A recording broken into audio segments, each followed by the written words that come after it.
And we'll get started. So welcome everybody to January St. Anne Flycasters program.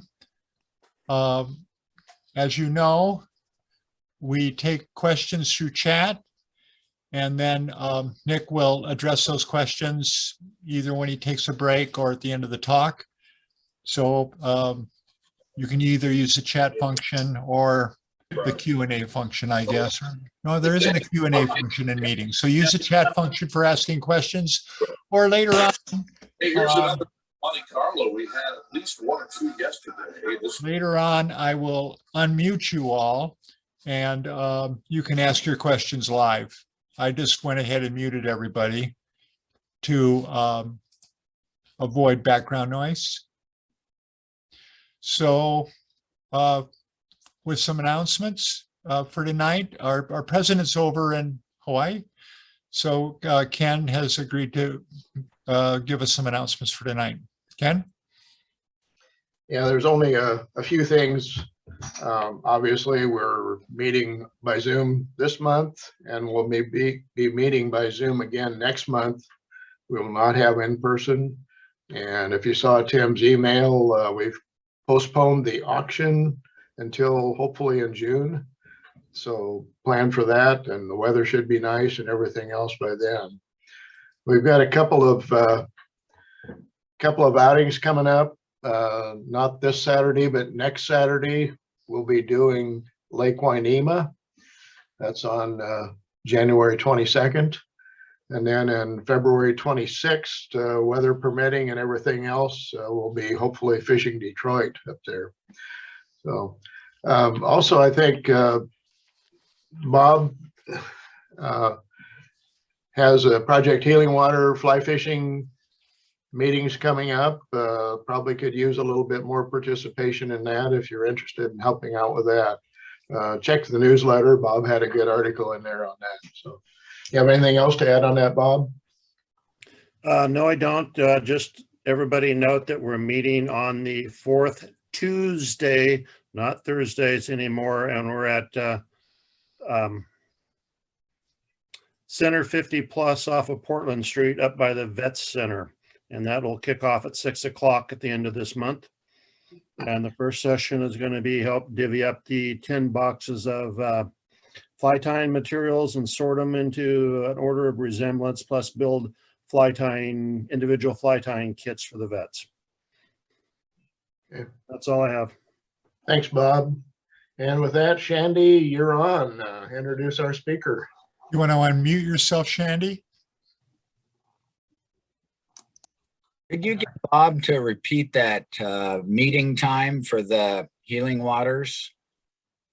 It will be the 4th Tuesday at 6 p.m. And when you go in the center, you want to go upstairs to the craft room, and it'll be to your left as you come up the stairs, or probably left as you come out of the elevators.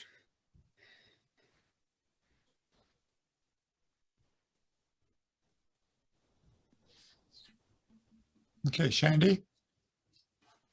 Okay, well, I'd like to welcome Nick Wheeler back with us for our presentation tonight.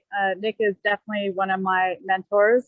I met him 3.5 years ago, and he has created a monster. You guys all know where I started from, which was no point of reference at all, to knowing a little, enough to be dangerous, basically. And Nick is all part of that problem. I really, he is definitely family to me now, and you guys are really going to love this presentation. It's very in depth. The photos are beautiful, and it's a good time. So with that, please welcome Nick Wheeler. Hi, everybody. Thanks. Yeah, I am Trouble. That is definitely one of my middle names. And let's get this screen shared here, and we'll get this up.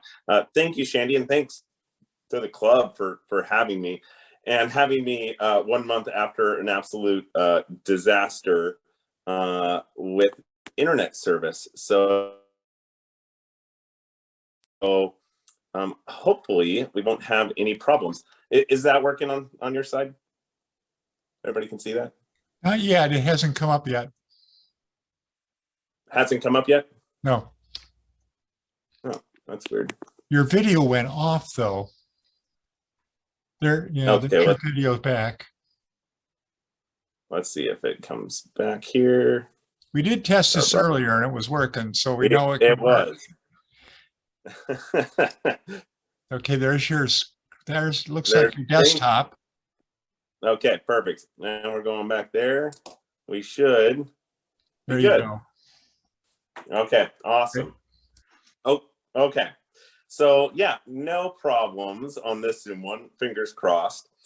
So a little bit more about me. I've been fishing for a little bit over 20 years and working within the fishing industry about just as long. Now, I wouldn't say I'm the master, nor would I say I know everything, but over these years fishing, instructing, and guiding, I've picked up a lot of useful information that will help you hopefully become a better angler. And really, it's every angler's dream to fish as much as possible throughout the year. So let's discuss the ways we might be able to do this successfully. Let's examine all the best opportunities we have locally to accomplish this feat. Some of these are definitely going to be known to you, while maybe others you've just heard rumors about. This presentation will help you catch fish continuously throughout the year and will aid in your pursuit of the endless season. In the end, I'm going to share my rotation of fishing spots and how I spend my year on the water. So, what's the difference between a good angler and a great angler? Is it skill? Is it luck? I believe it's timing. Being at the right place at the right time is key to success. Though those other two really do help. And let's look at an example. The Metolius River. Most of you have fished this place, and it sure has humbled quite a few of us. This is known as the hardest river in Oregon. Some people will go years before they even catch their first fish here. Finicky fish, crystal clear water. This is not the best mix. But if you know when to go, there are times that the fish can act stupid, even hungry for your fly. And it's that knowledge of this that really changes the game. So instead of fishing whatever, whenever, have a plan to fish the best water at that time. And that's what this is really about. When I first started putting this together, it was pre-pandemic. And there was the way to kind of highlight all the fisheries and hopefully open up your eyes to endless possibilities nearby, and just what time to fish them. Now, this sport has seen an absolute influx of anglers like that lower pitcher, which is wonderful. It has strengthened the community and will bring new generations of stewards to our rivers, but the crowds can be something else. Our once secluded spot may not be so much anymore. So, like my angling choices recently, this presentation has evolved to include some of the off the beaten path options, which I'm planning to share with you. Now, some of these might just mean going down the trail a little further, or others might be a float trip through a section that gets a little less traffic on your favorite river. There are many ways we can avoid the crowds without necessarily just changing locations. So what are we going to do is go through a bunch of these locations and discuss when and why we want to fish them. Now, we might go through a few locations multiple times because they offer so much potential. Unfortunately, we don't have all the time in the world, and I can talk quite a bit. So, of course, I can't cover everything, but I'll cover what I feel is most important. If you end up with questions for that location, make a mental note and we can kind of go through it at the end. I'll try to make maybe a few breaks during the seasons, and we can try to see if we can answer questions that way a little bit too. We'll just see how fluid this works with Zoom. It's hard to see hands go up. If not, like you totally forget and you watch this on YouTube or whatever on this recording, you can always just call the shop or come on down and I'll reveal all my secrets. I wear them on my sleeve. We're going to start by breaking this up into seasons to get it a little bit organized. Some of these fisheries overlap and bleed into other seasons, so hang in there with me as we kind of plan these out, and hopefully we'll get into those gems. Spring. This is a good place to start. Everything is new and green. This always feels like the start of a fishing season to me. There are two parts of the year that I wish I could just absolutely stop or slow down time. And this is one of them. There's just so many options in spring. So let's just get into them. And since I mentioned it, let's start with the hardest river. This place humbles the best, the Metolius. Now, spring can just be excellent on this river with numerous hatches that equals hungry fish. April and May get a great March brown and blueing olive. June is going to be that time frame when those green drakes start to show up, and that's the big one.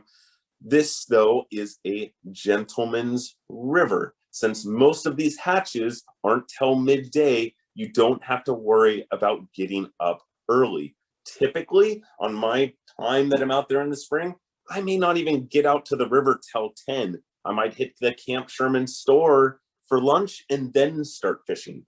So, and then usually off the water by 5. You don't have to spend all day on this thing to catch fish. You just want to be in the peak time when those fish are eating.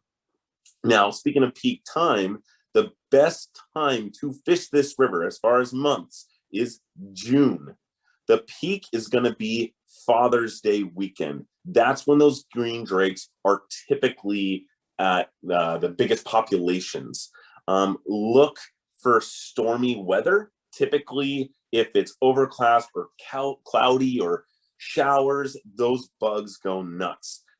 I have my best fishing days over there typically when a storm's running through. No one else is on the water because they don't want to deal with it, but the bugs are out and the fish are eating. The drakes make these fish stupid.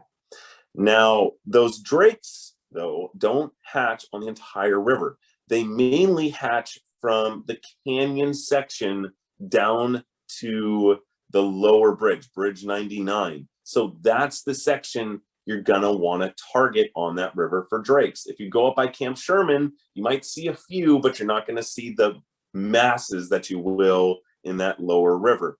Another thing, if you just go into one of the most popular holes, which is still very good, like the dolly hole, there's lots of pressure. And though fish are caught there, if you walk down maybe another quarter mile, half mile, or upstream, you're going to have less crowds and therefore more aggressive fish. Okay, next up, the Deschutes and the big show, or what I like to call the salmon fly season. This is what everyone dreams about all year long, at least I do. Aggressive fish eating big dry flies like it's going out of style. This isn't a secret, no doubt about that. But there's maybe a few tips that I can give you that'll make it a little more successful for you. So let's see if we can get to those. First, this one's a big one. Go as many times as possible. You can't time the hatch perfectly. It changes by water temperature and weather, but the more you go, the better chances you have of hitting it, right? So if you go 1 week and that was your only week, but that was the bad timing of weather, of course the fishing was slow. Next week might have been the week. So if you go maybe 3 times in the season, one of those times is probably going to be spectacular. Pre-hatch fishing. Now, this is before all those big bugs are around. It can be so good. Those nymphs are migrating out from deeper water into the shallows to crawl up the bank. which isn't going to be the best dry fly fishing, but the nymphing is just going to be lights out. Also, word hasn't gotten out that fish are eating yet. So there are hardly any people out on the Deschutes. So it's all to yourself. Now, here's the other thing to know with the salmon fly hatch. Because of dam temperature changes, the hatch progression has also changed. It's not what it was, 10, 15 years ago. That mixing tower has changed things. The hatch no longer works its way up river slowly. It happens almost all at once or kind of in pockets. So that means we have a little bit of a shorter window to hit. Most often, those best weeks of dry fly fishing are going to be the last 2 weeks in May. Now, unfortunately, the last 2 weeks of May also usually means Labor Day, or no, Memorial Day. There will be people out there for that, but most of them are campers and rafters, not as many fishermen. Most of us fishermen stay away because of the holidays. I can tell you, keep going there. The other thing this hatch, though, is not short of, especially on Memorial Day, is people. If you can float, do it. If you can hike, walk further. If you're road fishing, don't limit yourself to just around town and mopping. If you can do a multi-day float, your options are spectacular, and now you're pretty much alone. Do not miss this fishery. The crowds are worth every bit of it. This is trout fishing in Oregon at its best. So now let's go into a little bit more less known fisheries. Some sea run cutthroat on the coast. We have so many rivers close by and not a lot of people fish them for trout. If you're looking to not see another angler, this is pretty much a safe bet. So for example, let's just list off a couple so you guys know what I'm talking about. The Silettes, Nehalem, Trask, Wilson, Elsie, Kilchis, Nestucca River, and that's just a few of them. Trout season on these rivers, though, only downside, doesn't open up till May 22nd. The best time to fish for the bigger sea run fish is in the early season, right before it opens through about June. The larger fish at this point are migrating out into the bays to eat bigger and better meals. The smaller resident cutthroats stay in the river to feed on smaller things like bugs and little minnows. You can still fish all summer long for these smaller resident fish, though, and this can be an absolute blast, especially if you're using like tackle, like 3-weight or 4-weight, and some people even go down to a 2-weight. A tip on these cutthroat is that they love chasing things. So not always is a dead drifted dry fly the best option to get these things. Sometimes it's best to like twitch or skate your fly across the surface like it's trying to get away from them. And that really triggers a bite.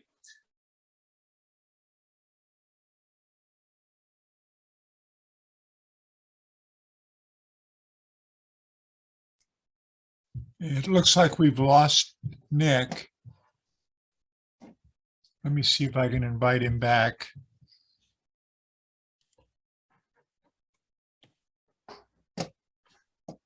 Shandy, you want to give him a call or text him? I don't think I actually have his phone number.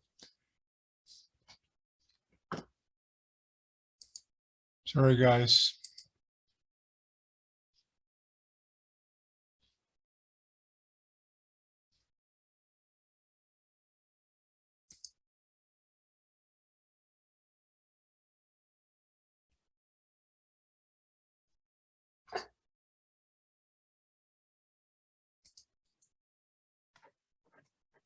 Tim, you're doing great. We got twice as much as we did last time. We got past the Metolius. Sorry about that.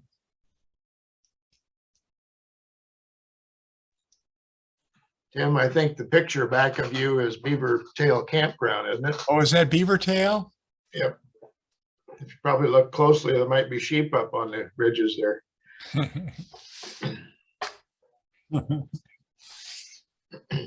Oh, here he is. There he is. He's back. Yay! Hey. Woo! That was close.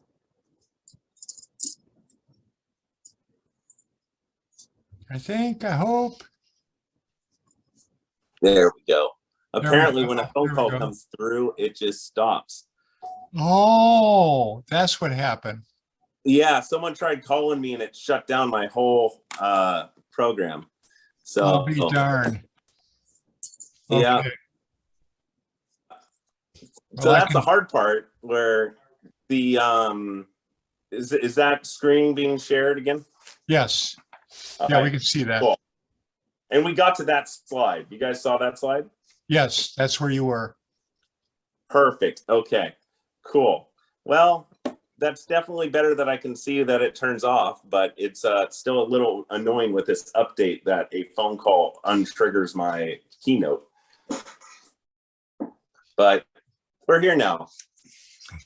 Okay, so we got into the cutthroat, 3 and 4 weight light tackle, really good kind of option, right?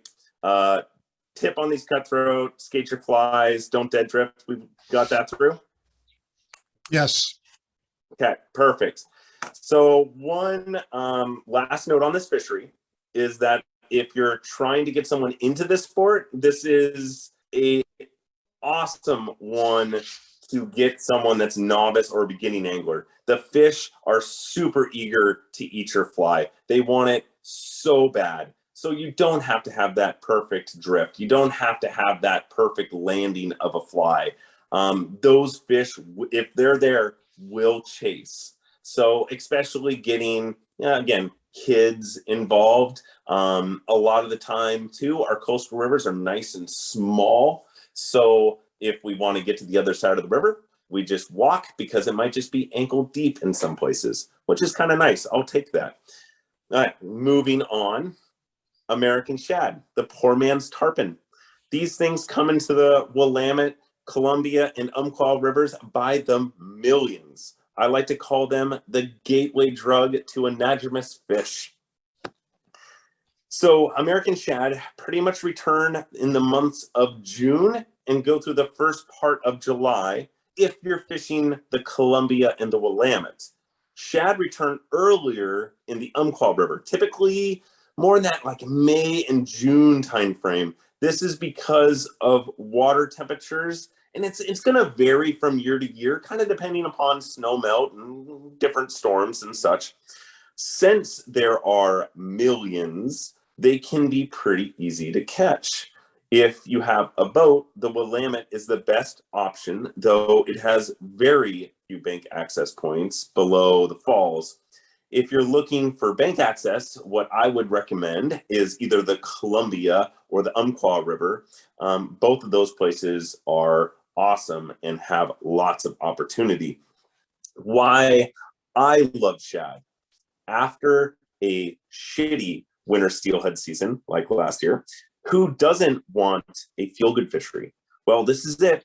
It's not uncommon to go out and not catch maybe up to 50 fish in just a few hours. And that's hard to beat in any fishery. Have one on, lose it, no biggie. Next cast, you're probably going to have a chance to catch another.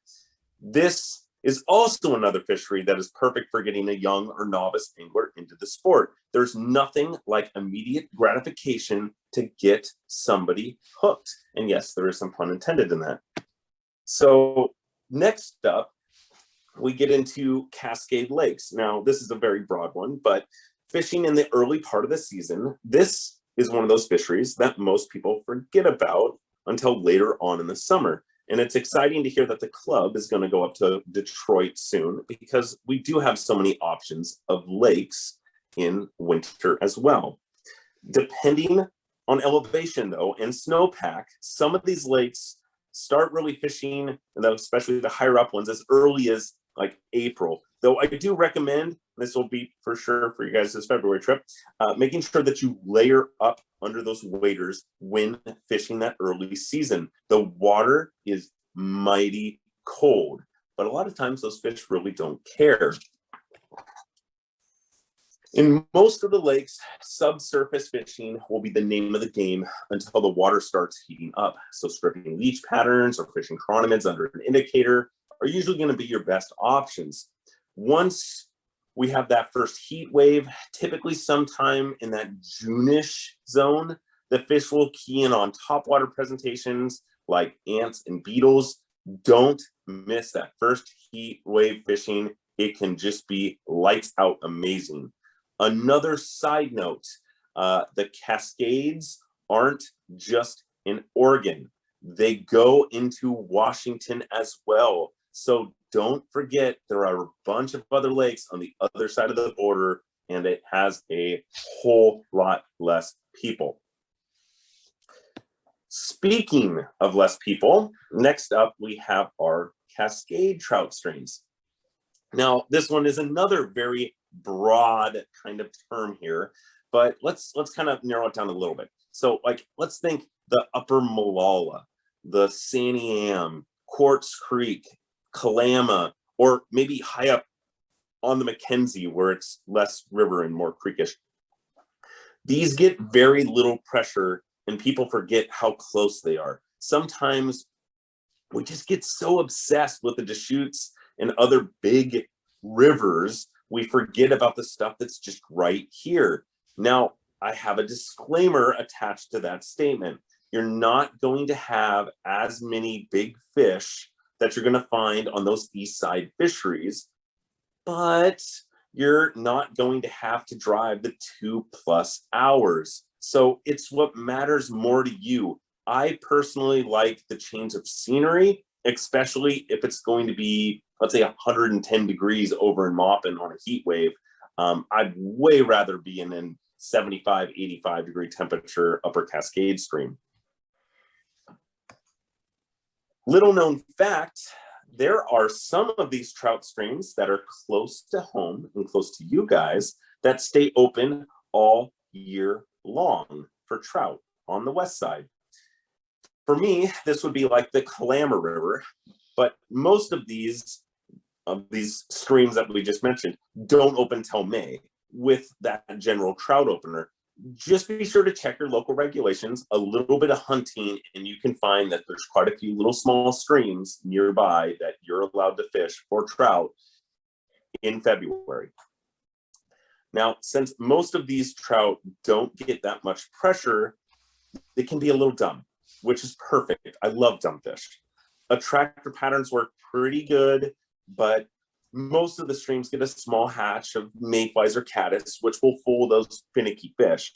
Most of the time, I fish these in the months of June or July when it's pretty hot on the east side, or I'm just tired of driving far. Another tip I can give you on these is try not to fish the campgrounds in those high traffic areas. These are the spots that will see the most amount of catch and kill or gear anglers that really just want to park their car, walk 10 feet and throw in a worm, which is fine, but you're just not going to have the best of luck there. So stay off the beaten path. You know, a lot of times, like, for instance, we can use like the Brighton Bush or the Upper Santiam. Like, those pullouts, of course, get hammered, or that campground. But if you walk 100 yards down a trail, a lot of people don't want to walk 100 yards from their car, and you might find some pretty nice fish around.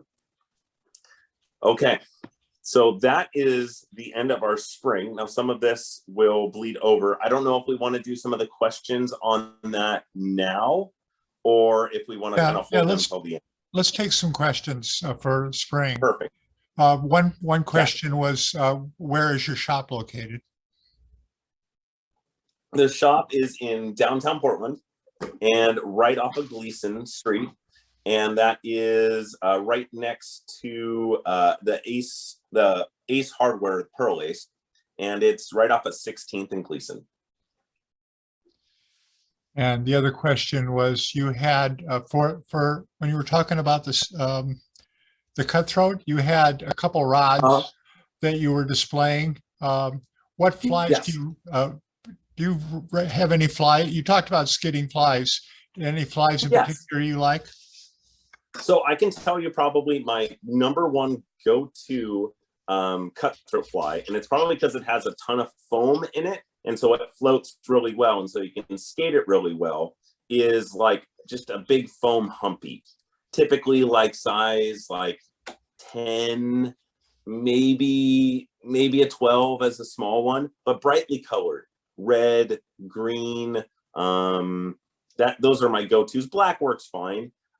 There is a time in a pinch that I have run out of those, of course, and even just a chubby Chernobyl can do pretty well. And then that's as far as like top water skating for the most part. Any little classic streamer, like I'm a huge fan of Matukas and Spruce Run flies, and the classic Oregon Borden Special. That's a great fly. Those are more swung just under the surface, but they do avoid some of the smaller fish, which is nice because there'll be a little bit bigger hook. That's all for now. Perfect. Okay. Well, let's go into summer. So we just had a few of those spring ones really bleed into this month. But let's get into some others that we really consider summer fisheries. So carp on the fly. Most people look down on these fish, but I really think they're underappreciated.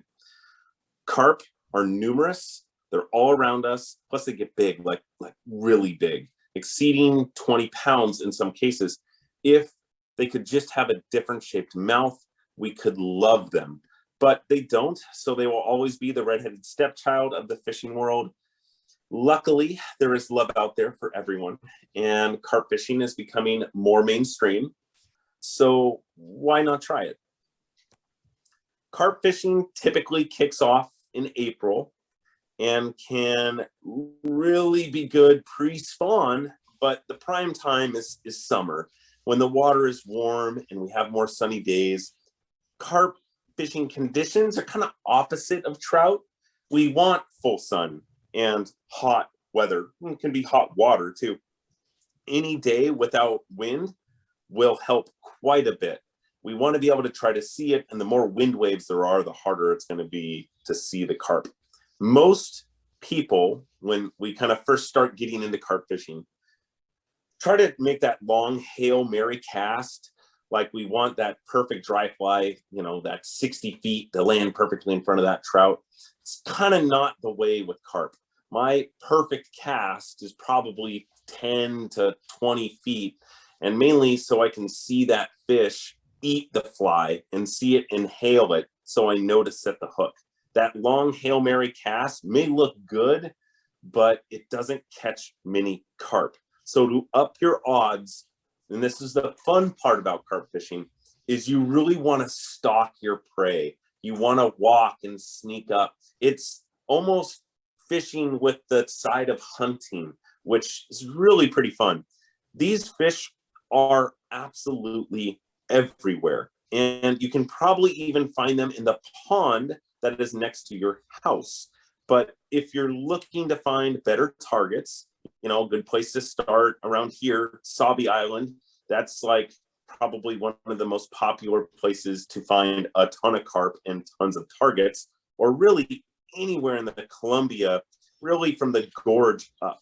There's lots of them in the Willamette, just chocked full, but we have not as much public access. If you can find some public access that has some nice, like slower moving flats, please, by all means, catch carp there and let me know where you go.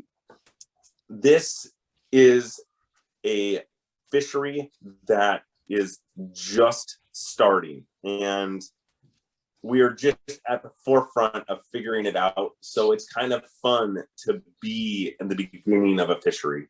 And so enjoy it. If you can find water, carp pretty much probably live in it. So give it a shot. Another warm water fishery that doesn't get very much love. If we lived anywhere else in the US, this would be our prime target species. And sadly, we have one of the best smallmouth fisheries, and hardly anybody fishes it. The Columbia and Willamette rivers are filled with these hard fighting beasts.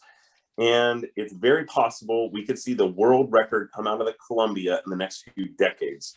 The John Day and the Umpqua rivers also offer great bass fishing opportunities and probably have the better bank access over the Columbia and Willamette. But you might have to, drive a little bit further for them. They might not also have as big a fish as the Willamette and Columbia, but they are plentiful. Another perfect option, again, for those beginning anglers that we want to get people into. The best time to fish for bass is going to be June through September. Most bass are eating crayfish or smaller fish, so using streamers to imitate this is going to be your best bet. Sometimes you'll find these fish eating topwater, such maybe as like a frog or damsels. This is an absolute blast, and if you can find it happening or when it happens, don't miss it. You can find bass even in downtown urban areas, Salem. You just need bank access. Look for parks, boat ramps. If you have a boat, basically your options are endless. This fishery, again, has just been starting to be tapped. So like carp for the Pacific Northwest, this is so new. And so we can avoid the crowds and get to this before it kind of blows up. Also, we've had last summer terrible water temperatures in most of our trout streams, and we had hoot owl regulations in most of them. This is a fishery that does not take hoot owl into consideration because the fish love that warm water. So we don't have to worry about harassing these fisheries or stopping fishing when it's 100 out there. You can go and target bass and it will be good to your conscience. Okay, next up, this is dory fishing out of Pacific City. This isn't something new, but it's something that we kind of forget about sometimes. And it's definitely outside the box fly fishing. Bucktailing for coho, jigging for rockfish, even stripping for tuna in blue water. All of this can be done with a fly rod, and we don't have to jump on a plane to go to some faraway land. But we do need a dory, or at least we need to hire one. So prime time for these fisheries is usually July through September. Coho fishing will be at its best at this point in that July, August time frame. Rockfish, they're pretty much always eating, and tuna, it just depends on how close they are to land. The closer they are, the better. I really don't want to go take a boat ride 60 miles out. I prefer them to be 30 miles out. Makes life way more enjoyable and less seasickness. So one of the reasons that I love this fishery is it's not just our classic catch and release. Sometimes it's nice to bring some meat home. And these are one of those fisheries that we can, right? We can have hatchery coho fresh from the ocean going straight into our cooler. That's awesome. One of the other reasons I love this fishery and enjoy it is you don't have to wear waders. No tough wading at all. And you're close to all your buddies in the boat. So basically, Witty Banner is your day all day long. And by the end of it, you're still ending up in Pacific City. So restaurants and bars and all that life is right there for you to enjoy right when you get off the water. This is a great option for social gatherings of friends. I highly recommend trying this if you haven't already. It is a blast. And again, definitely off the beaten path. Okay, Cascade Lakes get some love in the summer and another great way to escape the heat. Again, lots of possibilities when you take in all the lakes in Washington as well. We're not just an Oregon Cascade mountain range. Most of the lakes are going to fish all summer long, but a few of the lakes, such as Merrill, Timothy, and Trillium, get a hexagenia hatch, which is one of the world's largest mayflies. Typically, the hex hatch starts around the 4th of July and is going to run for about a month. These bugs only hatch in the last hours of the day, so make sure you stay late in the evening for this hatch.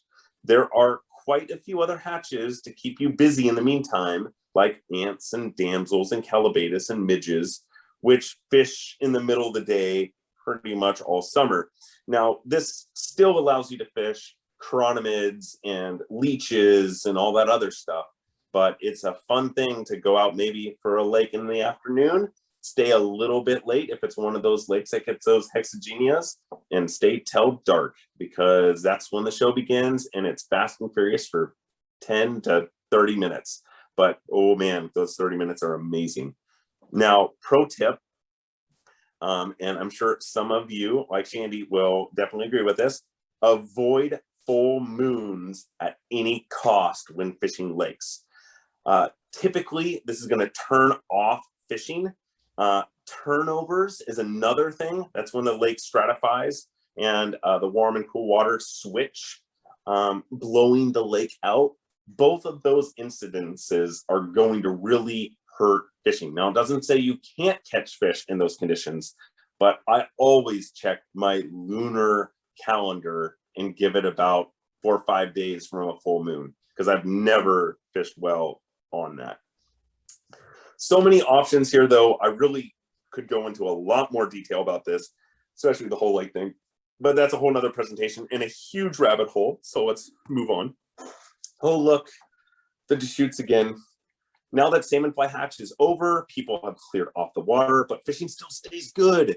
Caddis, and more caddis are around for hungry trout, and typically steelhead fishing is going to start in the lower river. If you can manage hotter days or go when it's a little cooler, you will be rewarded for sure.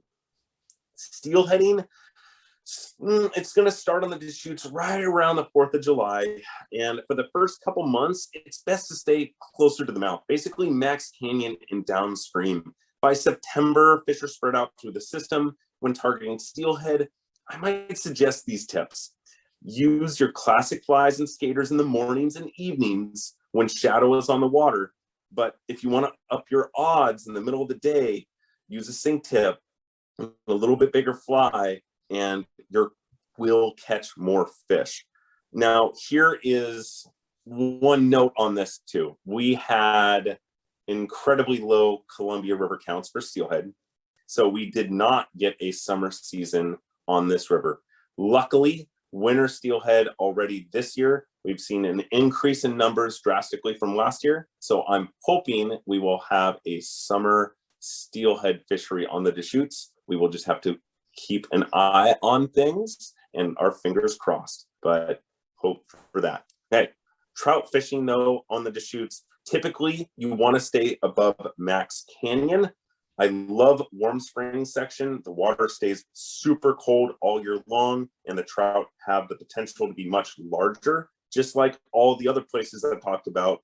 If you can float the river or walk further, your odds are going to increase. Again, watch water temperatures, just like last year we had hoot owl. Okay. An off-the-grid fishery, the Donner and Blitzen. This one is seldom talked about, and for very good reason. It's about 5 hours from Portland, so not very close. And B, it's got some really darn big fish with very little pressure. Sitting alongside the Steens Mountain, you're pretty remote with only a few campgrounds and a general store. That's all that is out there, plus maybe a few wild horses. The best time for this guy is August through September. Though it can be good in the spring, the mosquitoes, I can tell you, are not. From personal experience, you have never seen mosquitoes as bad as this river. Not even as bad or even worse than Alaska. Late summer is definitely the time to be there. Do not go in the spring. This is a walk and wade fishery. Be prepared to do so. Luckily, there are trails and hungry fish. When I go, I like streamer fishing personally, but there can be lots of hoppers around, especially in that latter part of the summer. So dry fly fishing can be pretty good. This is about as close as Oregon gets to really a Montana feel without all the people, but all the fun. One last thing on the stream, because it's so remote, you need to bring everything that you would need. The general store has soda, but not much else. And it's a long drive back to the town of Burns. So be prepared.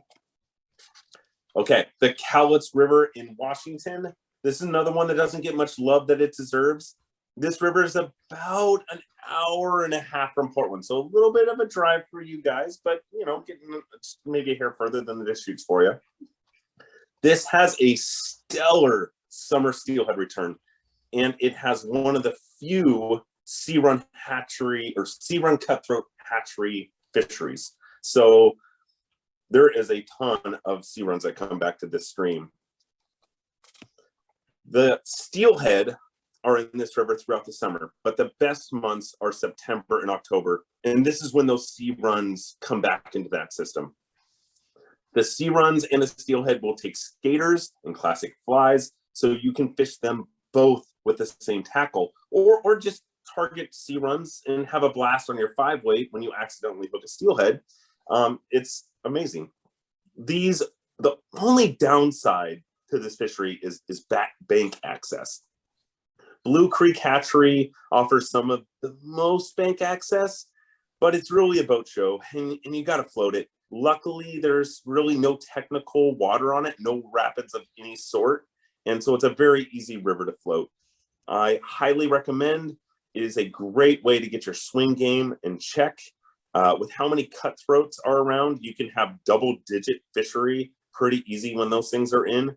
And then with a 1 or 2 steelhead, if they're in thick, it's a great option.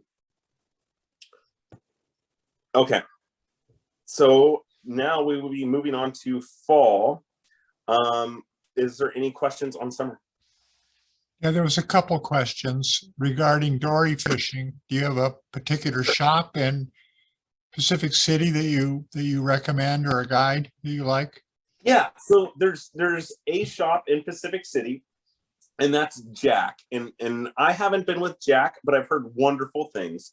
The other one, and he'll do stuff with Jack as well, but his name is Rob Perkins, and his outfitter is Connect Outfitters, and he custom builds wooden dories. He built his dory. Amazing guy, amazing guide, super fun. Most of the pictures on that slideshow, either I took with him or he took himself. But that's who I use and highly recommend. But either him or Jack are the 2 fly guides for Pacific City, and are both outstanding. And regarding the Donner Blitzen, is it all open water? Is it all public water? Is there certain areas that you like to target? And what about upstream from Page Springs Campground?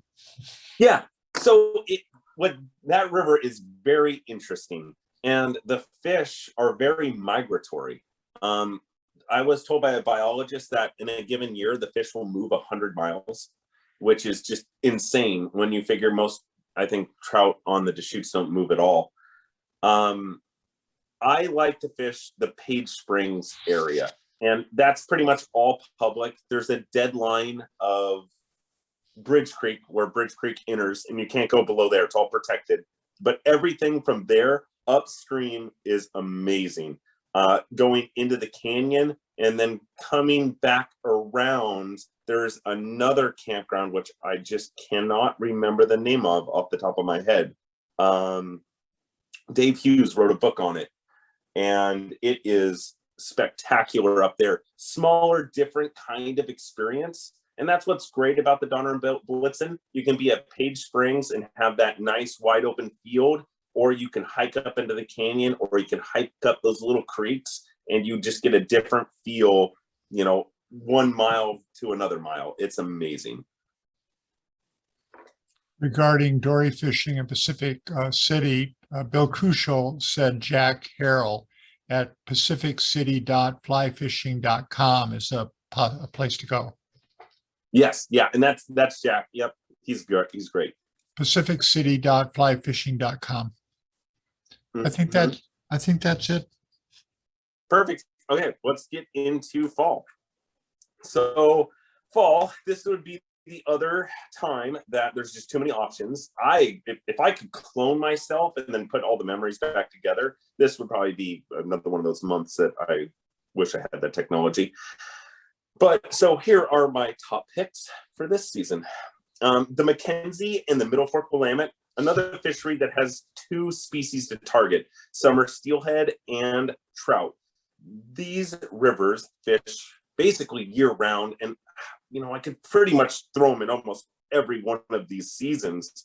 But if I had to pick one of them, I would use fall, typically because, again, those 2 options of summer steelhead and trout.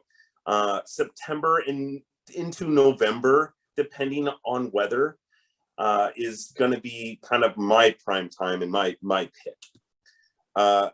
Trout fishing is really going to pick up once that water, kind of starts cooling down and we get out of those blazing hot months and hot days. These fish really start to, kind of key in on dries again. Those summer steelhead also get a little bit more active. Feel like they can get kind of hard to get when they're frying. And so I just kind of watch water temperature in the valley, and that's one good way to kind of like keep an eye on things. There are a few rivers locally in Oregon that we're allowed to fish out of a boat. And this is another reason why these rivers take such a high pick. And being able to fish without having to wade can be just so nice, especially with the Deschutes and how slimy it's gotten. It's not if you're going to fall, it's how many times you fall, right? So that's the great part about the Mackenzie and the Willamette is just ease of fishing. And so being able to throw dry droppers all day from the comfort of the drift boat is just a pretty sweet deal. And having the option of a steelhead, that's just the huge bonus. And that's why I love those rivers. Okay, moving along, we are back around to Sea Run Cutthroat on our coastal rivers. Now, September and October are the months the big sea runs start making an appearance again. Once those rivers cool down a bit or we get a little rain, the fish start coming back up big time. Now, we had probably one of the biggest returns of quality sea run, I would say, this last fall that I've ever seen. And it actually started early. We started getting them like maybe the last 2 weeks of August. So September is usually the time frame. Now, all the same options that we had in the spring, just like before, the Wilson, the Selects, the Trask, the Kilchis, the Elsie, the Nehalem, Nestucca, basically everything that dumps into the ocean or even a bay. These bigger trout now are very used to eating bait fish. So again, we're going to go to those same flies that we talked about a little bit earlier that act like they've got a little bit more movement. So I'm going to skate or swing those streamers so it's acting a little bit like their prey. Most of these fish are also going to follow up the salmon. And I really think they kind of key in on some of probably the coho eggs or some of, maybe there's still some summer salmon in there. But if your fly is colored pink or red, I don't know if it's because it looks like a salmon egg, but they just love to eat those things, especially those sea runs. So try to match the hatch per se of maybe a little bit of an egg-ish pattern. And I think that'll help you do the trick. Since these fish are migratory though, they do move up in pods. So what I've noticed, and this is the big helper for most people getting into this fishery, move around as much as possible. If you go to one spot and you fish there for 20 minutes and don't catch anything, there's probably not a pod there. Move. If the other statement is true, if you make a few casts and you catch a fish, do not move to the next spot until you've tried some more casts in there and catch the other fish that might be in that pod. But you might hit 3 to 5 spots before you start finding fish. So move as much as possible and you will find more fish. Most people ignore this fishery because there's so much going on. Again, we had those weird things with the Deschutes and all that other stuff. This is a great option we have locally without worrying about heat or declining fisheries. This fishery is amazing and is barely tapped in these latter part of the fall months. Okay. Speaking of salmon returning, coho or silver salmon start their migration back into the rivers in September and go all the way through November. We have a lot of options with these fish from our coastal rivers, the Sandy, the Clackamas, the Rogue, the Umpqua, basically everything that an anadromous fish can get up, these guys will go up. That's what makes them so cool. And we had the biggest return we've had in over 20 years, I believe, this last season. This fishery is just starting to get good. Okay, so these fish can be a little finicky to a fly, and every day is different. You can go one day and get skunked and go the next and get 10. Most of it will depend on river conditions and how fresh the fish are into the system. Typically, the fresher they are, the more aggressive the fish are going to be. And also, cloudy days are really going to help. Right after a storm, even better. We want something to get those fish aggressive to eat a fly. And sunny days when those fish are stale, not very aggressive. Coho, I love this saying, coho are like cats, and they basically need to be encouraged to bite. I recommend stripping flies with a fast sinking line to get their attention. Usually I use like a single hand rod, but you can definitely still use a spade to do this. Try using brightly colored flies that are big and heavy. Typically pink, purple chartreuse will do the trick. Just like steelhead though, the more you go, the better your odds. Don't expect to go out there your first time coho fishing and go hook a ton. It's going to take a little bit of time. But unlike steelhead fishing, it's not like you're probably going to go out there and catch one when it's on. You're probably going to go catch hopefully a couple. The Metolius in fall, another repeat, but totally worth the time. Once we get after Labor Day, most people start leaving this place alone, but that's when it really starts getting good again. Less people always equals better fishing. Take that note down, Todd. Bull trout also start making more of an appearance, and so do the kokanee. The kokanee will offer tasty eggs to the trout as they spawn and flesh to the bull trout as they die. But the real reoccurrence is the green drakes.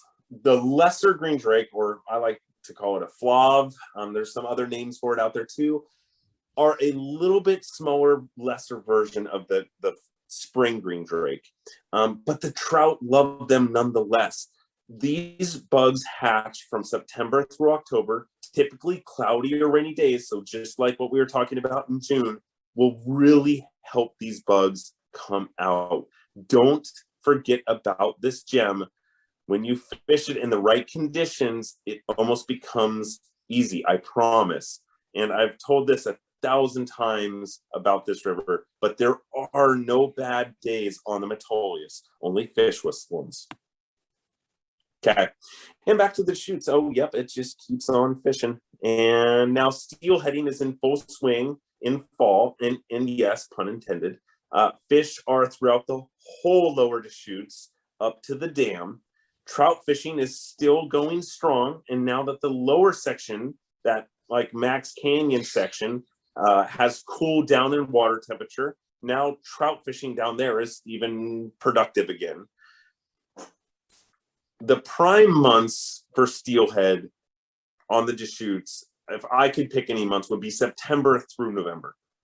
Those fish just keep on coming late into the season, though when it gets into October and November, it can get pretty cold out there, almost winter steelhead weather. So you really need to make sure you pack a coat and layers.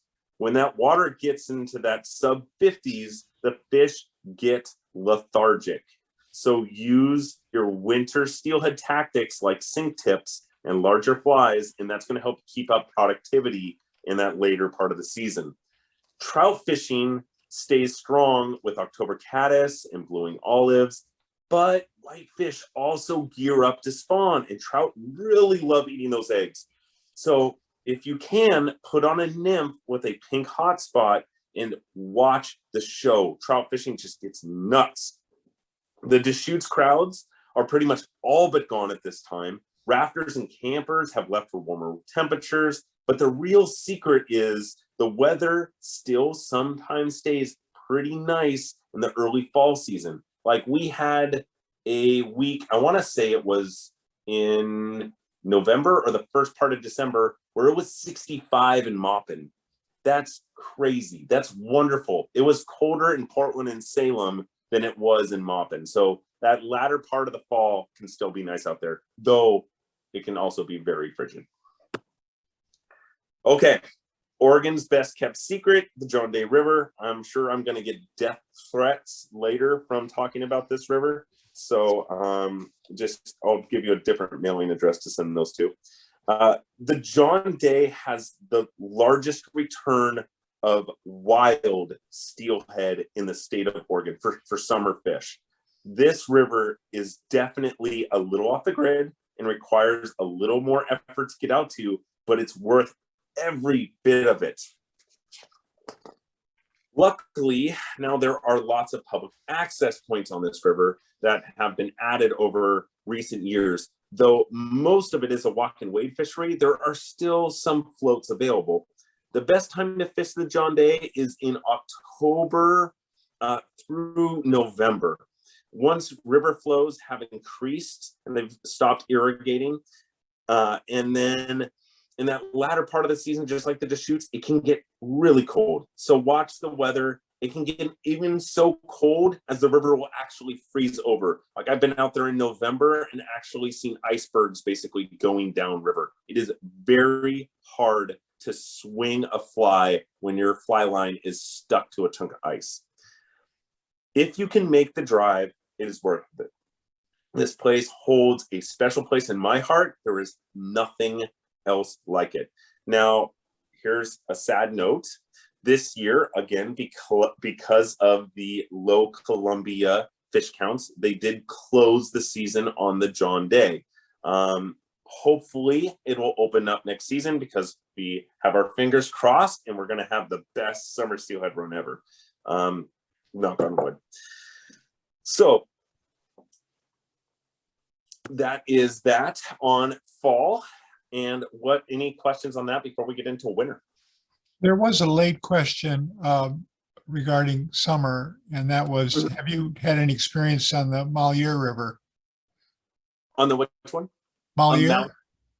I have not fished that one at all. I've got a couple people that do, but I wouldn't say I know enough to like give tips on it, right? That makes sense. Yeah. Yeah, I don't know anything about it either. Regarding steelhead fishing on the Deschutes in the fall, what areas do you usually target for that? So I would say majority of my time frame, I am fishing from Maupin down to the mouth. And really it kind of depends that early season going into basically almost about to October, I'm Max Canyon area and maybe down. I really enjoy floating it and doing camp trips. So that's like the stretch down to the mouth takes about 2 to 3 days, and it's just nice to unplug. But that section from Beaver Tail or Pine Tree down to Max, that's great. The lower you are, the kind of better in that early time frame. Once we get into basically, September, and then October, November, our days start getting shorter though, especially that November timeframe. And so I don't have time to go over there and float a whole trip. So if I'm just going to road fish it, I just stay right in either Maupin or drive down to Max. And that way I can just hit a few runs and maybe, then head home or take it easy. That was it. Okay, that was it? Yes. Perfect. Okay, let's get into winter. Okay. Oh, I love and hate this season altogether. funny that by fall, I pretty much can't wait for it. But then by February, all I want is it to be over with. You know, go figure. And here is why I both love and hate it in 2 words: winter steelhead. There is no fish that I would rather catch more than a winter steelhead, but God, they make you just absolutely crazy. So let's split this up a bit and make it into 2 sections. Coastal rivers and the Columbia tributaries. To make that a little easier, we'll just say the Clackamas and the Sandy. Coastal rivers start fishing good around Christmas. Some earlier, like this year, we had early rain and we actually had fish being caught in the latter part of November out on the coast. It was amazing. Not all years, but this year it did. Weather depending, and it's going to go through about March or so for most of the coastal stuff.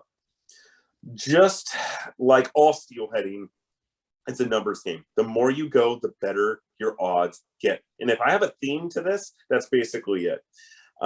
The coastal rivers fluctuate quite a bit since they're mainly rain runoff. So have a good idea of which rivers fish at what height. Give yourself the best odds possible by fishing the right river at the right water height. So check river gauges. There's lots of good resources out there. USGS, NOAA, all have kind of sites or predictions that can give you ideas of what the rivers are going to do. Now, be very careful with those prediction sites. I believe it's like 50% accurate one day out and then like 10% accurate past that. So there's many times that I've looked at a graph and gone, oh, no, not going to go. And then I wake up that morning and went, oh, I should have gone. So just take those with a grain of salt. Now, because the coast rivers are more channels than they are really runs for the most part, I prefer to use heavier flies to get down. You want to get down quickly in a channel. And faster sink tips can definitely help too, but I'm not worried as much as the inside as I am as much with the next rivers we're going to go through. So the Columbia tributaries can get some fishes a little earlier than the coastal rivers sometimes. This year, it was about the same. We got them in about November. But like previous years, last year, the Sandy had fish in it pretty good in the end of November, and the coast had none. So, you know, go figure. These rivers get much more snowpack than those coastal brethren, which can be good and bad.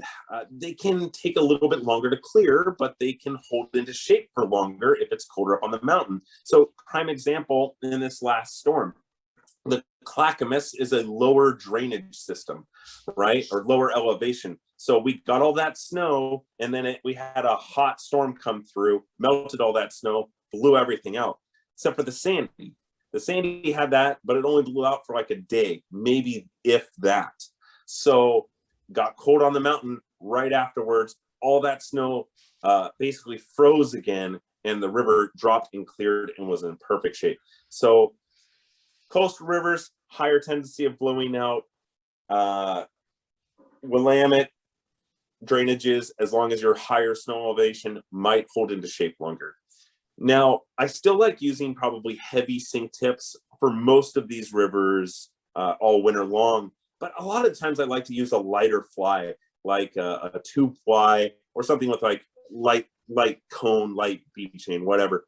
And that's so I can fish that inside seam. Since these rivers are typically more broad, swinging that fly all the way to the inside is where you're going to get some of those fish to follow in, and they'll still feel safe. Where again, the coastal rivers, they want to be in that deeper gut. So just like the coastal rivers, you need to go as much as you can. Bad weather, good weather, all of it. Every time you get out there, it's just increasing your odds. Steelhead fishing is like gambling. And then the closest thing it is to is like pulling the handle on a slot machine. The more times you put a penny in that slot and pull that handle, the higher odds you have of getting a lucky strike. It's one other thing on this is it's good to fish all these rivers, but you'll never be a master at all of them. I suggest trying to pick a few of them to be really good at, like pick one over that's a Willamette or sandy drainage, and then try to pick one or two that's maybe a coastal drainage. And that way you have options. But if you're one day on the sandy, the next day on the coast, the next day on the Clackamas, next day back onto a different river on the coast, you're never really understanding those rivers completely. And so the more time that you deal on one river and get to really know how it likes to fish, the easier it will be to pick those right conditions. And, you know, what river is the right river to pick? That's hard to say, but pick wisely. So here is a hidden winter gem, now that we've gotten away from steelhead. Washington stocks a few lakes in the gorge with trophy-sized trout during the winter months. I'm not overly excited with this fishery, but it is a great one when everything else is blown out or you're just absolutely over steelheading. I won't give away the names of these lakes. I've got to make you work for something, but a little digging in the Washington regulations or stocking charts, and Oregon possibly does this a little bit too, you can find it pretty darn easily. Now, stripping small leech patterns under an intermediate sinking line will basically do the trick. These fish are not smart. Check the weather. This is winter after all, and nobody likes 40-mile-an-hour winds or ice. And yes, I have gone to one of those lakes and it's literally frozen solid and I could have gone ice skating. That was a bad call.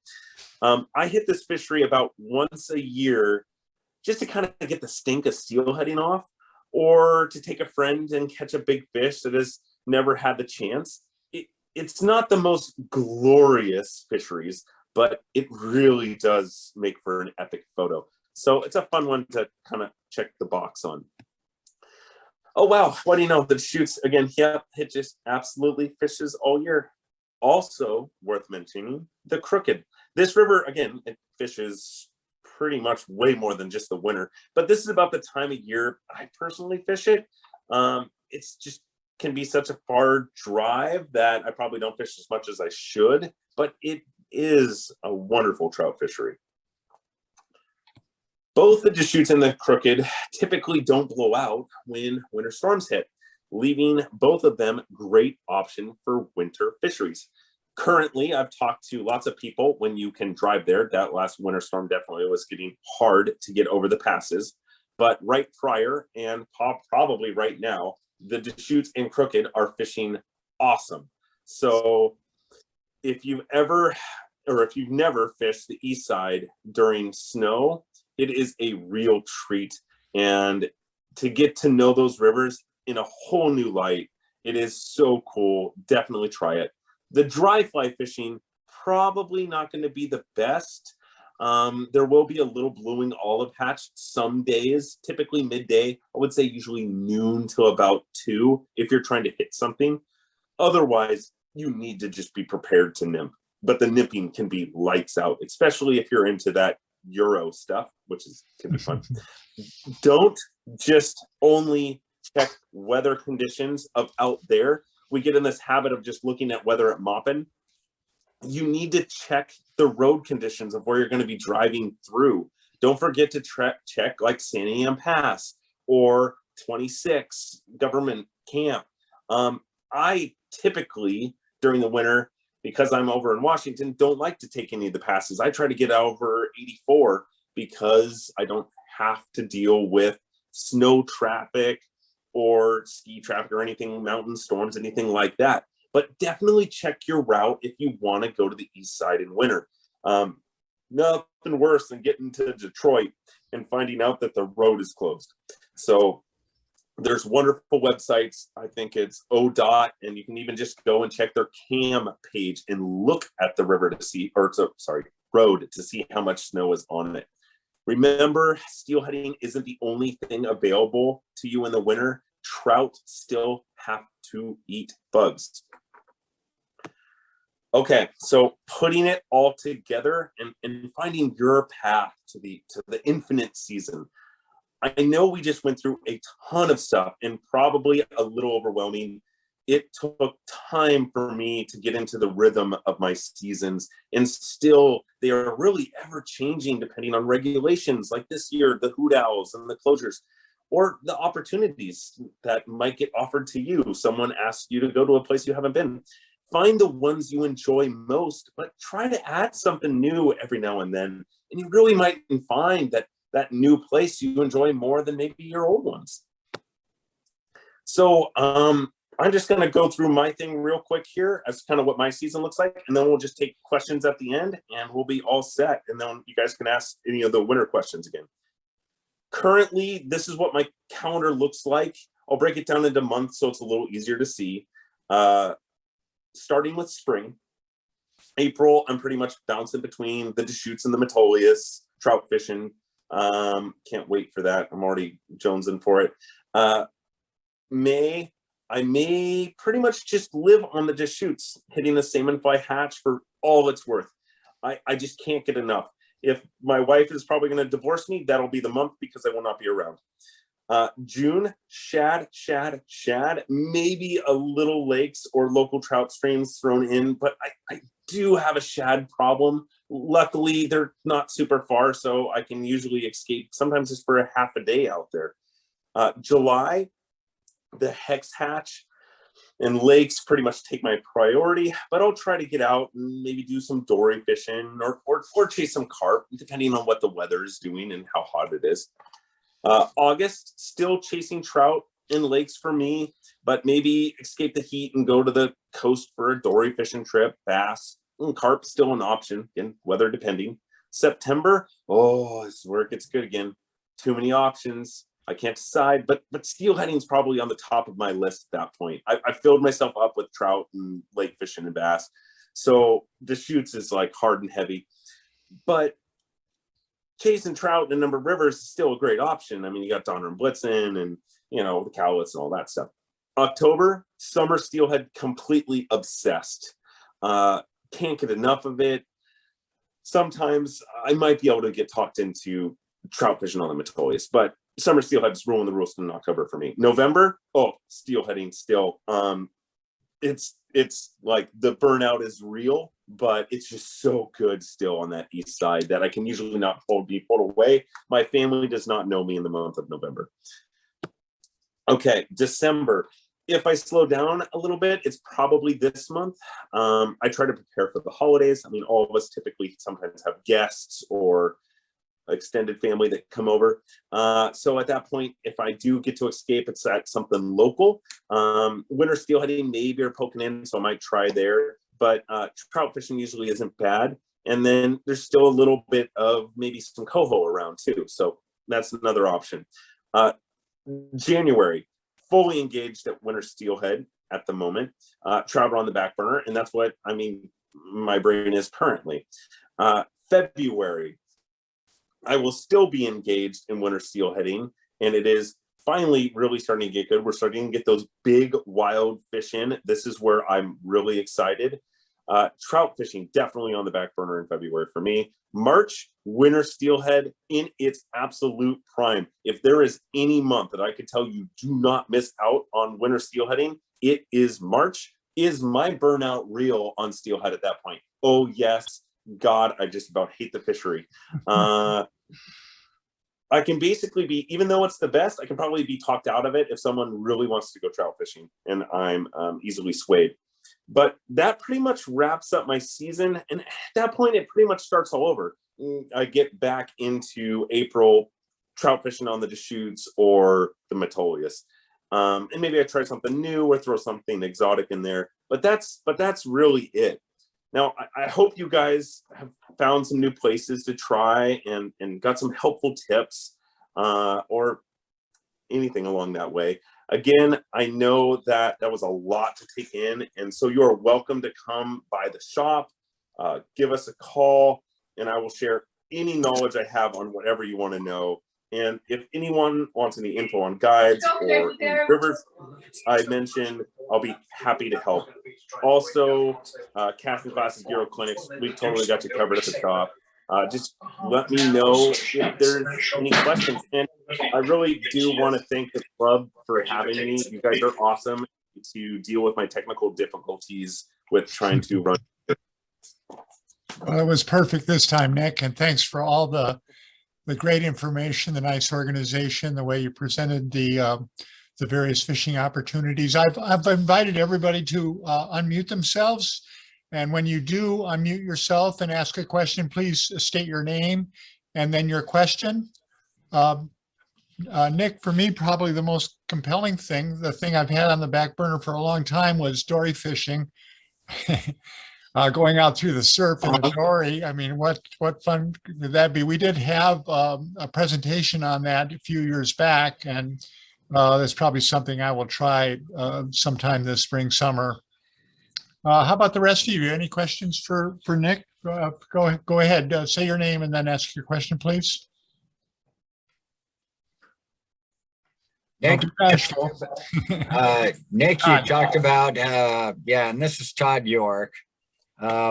You talked about carp in rivers. I've seen them in lakes. I've seen them in Fern Ridge Reservoir. Oh, yeah. Have you ever done that? And how does that change the game? It's pretty similar. Like around here, I mean, I've even fished some of the like local ponds that are behind like a Safeway, you know, or golf courses if you have access, right? The hard part, I can tell you, this is the weird thing about carp fishing, is that a lot of times they can hear your footsteps. And so walking on the ground spooks them. And so a lot of times, like I wear like rubber soles, no studs. Walking in ponds is like the biggest disaster out there, right? And you immediately usually go up to your waist in muck and goose poop. So you got to be a little bit stealthier, right? And watch out for reeds and that kind of stuff. But really the same flies, same stuff.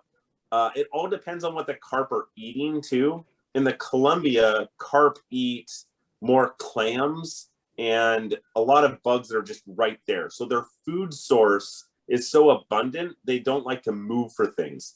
In some ponds and lakes, carp don't have as much food.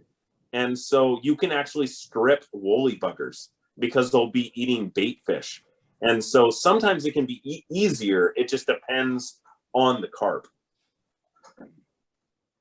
Thank you. Tim, did you have a question? Tim Keller? I see you've unmuted. Yeah, I was going to just mention that the mosquitoes on the Blitzen can get really bad. I've been there. And on a windy day, you're really glad when the wind's blowing 30 miles an hour. Yeah. But that fishing has been crazy good for me. I'm craving something we're missing. Thanks for mentioning that. The story of when the guide says, but the rattlesnakes are terrible, then you want to be there then. I think Yeah. mosquitoes are the same way. Fishing the river in spring can be pretty incredible. Don't let the mosquitoes bother you. Yeah. I asked the people who used to run the field station there, Malheur once, how they dealt with the mosquitoes. And they said, you just become one with them. I'm going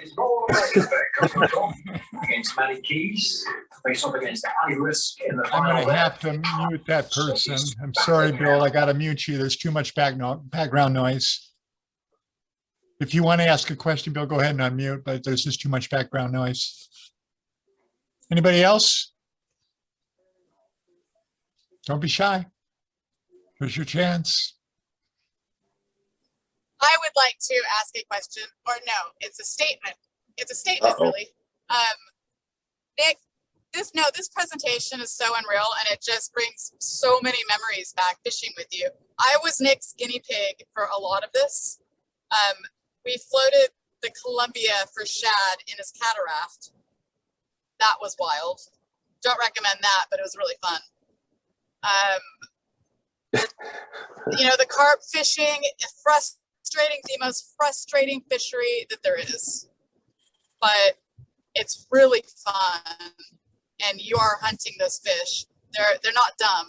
They're super finicky. But when you get one, I haven't gotten one. My buddy Kirsten did with Nick and I. You know, and I feel like I finally have a fishing calendar thanks to Nick. He's helped me figure out my fishing calendar. And I am deep in steelheading right now, so wish me luck to save my mental health. But an awesome presentation, Nick. Super stoked. Thank you, Shandy. I'm glad that you were able to survive most of those things, because there was definitely some touch and go in a few of those trips. I don't think I will ever try crossing the Columbia again in a 14-foot cataract. That was the dumbest idea I think I've done in a long time. But we survived. Oh, we did it. Yeah. Gerald, I see you've unmuted yourself. Did you have a question, Gerald?